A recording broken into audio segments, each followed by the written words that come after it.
Boker Tov, mes chers amis, comme on l'avait annoncé, donc on va poursuivre avec le chapitre 27 et cette fois-ci, comme on l'avait annoncé dans l'introduction à ce chapitre, il va être question des défauts, deux défauts majeurs qui sont la colère et la jalousie et en quoi donc ces deux défauts peuvent être liés. En tout cas, ici, le roi Salomon ne va pas faire de cadeau et nous montrer évidemment comment il faut s'éloigner aussi bien de l'un de l'autre, puisque d'après lui, ils sont liés. Donc ces deux défauts sont liés, que la jalousie peut entraîner à la colère, et la colère, c'est lorsque on ne contrôle plus rien malheureusement. Donc on va voir sous quelle forme le roi Salomon va nous le dire ce matin. Alors on est arrivé au verset 4 d'Alet, donc du 27e chapitre qui dit Achzariut chema veshetef af. Achzariut chema, la fureur, donc ici chema c'est un synonyme de colère, de zaham, de kaas ou de af, donc c'est plusieurs termes pour désigner la colère. La fureur est cruelle.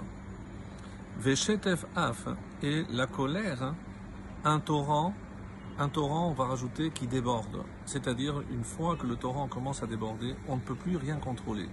Donc, si je laisse libre cours à ma colère, c'est un petit peu ce que le roi Salomon veut nous dire ici. C'est comme ce torrent, une fois qu'il commence à déborder, je ne peux plus l'arrêter et je ne sais évidemment pas les dégâts que cela peut faire. Et la fin de ce 4e verset, « Umiya amod lifnekin a » mais qui tiendra devant la jalousie? Alors, on voit bien ici que le roi Salomon relie les deux, et ce n'est pas la première fois, puisque dans Shir Hashirim, nous avons aussi, dans le chapitre 8, le verset 6 dans Shir Hashirim nous dit « Kasha kishol kin'a ». Kasha, la kin'a, la jalousie, ou dans le contexte, on peut aussi traduire par la passion, et violente, kasha, ici dur dans le sens de violent, kishol, comme l'enfer. Autrement dit, celui, et c'est pour ça qu'il est dit que celui qui se met en colère, c'est comme s'il faisait de la avodah zara. Ici, il est question de jalousie. Pourquoi? Parce que la jalousie peut être malheureusement un des moteurs de la colère, parce que j'estime que ceci ou cela me revient, donc je suis jaloux de l'autre. C'est ce qui va me mettre en colère, et malheureusement, une fois que la colère arrive, il est extrêmement difficile de la contrôler. Donc ça, c'est par rapport donc au verset 4. Le verset 5. Et Tova tochachat megula. Donc, est-ce que si je vois quelqu'un s'énerver, je dois me taire, je ne dois rien faire? On sait très bien qu'il faut éviter de calmer quelqu'un qui est en colère, mais est-ce que je peux continuer ma route comme si de rien n'était? Non. On sait très bien qu'on a une obligation de la Torah, il faut réprimander son prochain.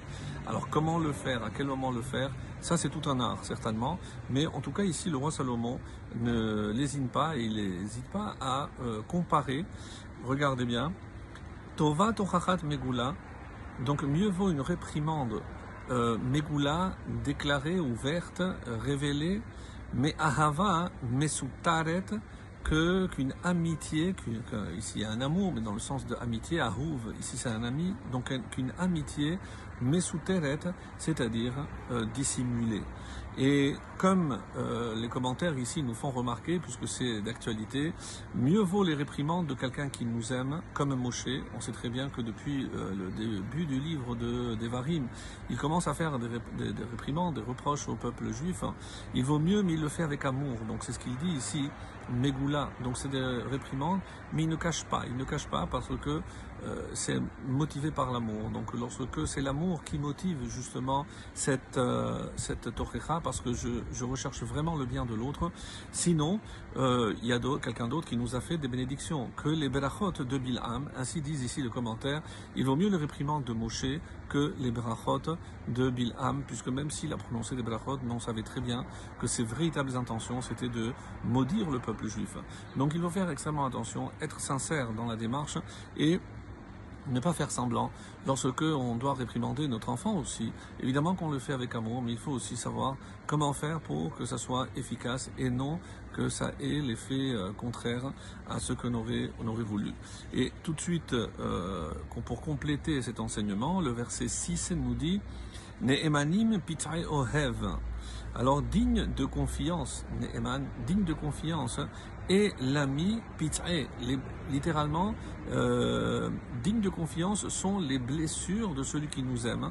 Donc digne de confiance est l'ami qui blesse parce que c'est un ami et évidemment il le fait par amour, pour notre bien.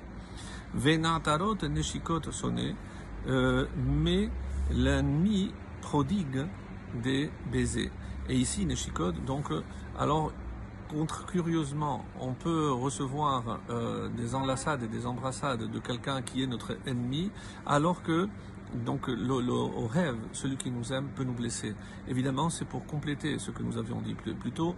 Des fois, les reproches, les réprimandes font mal, mais il faut savoir que c'est justement parce que c'est digne de confiance, parce que forcément c'est pour notre bien.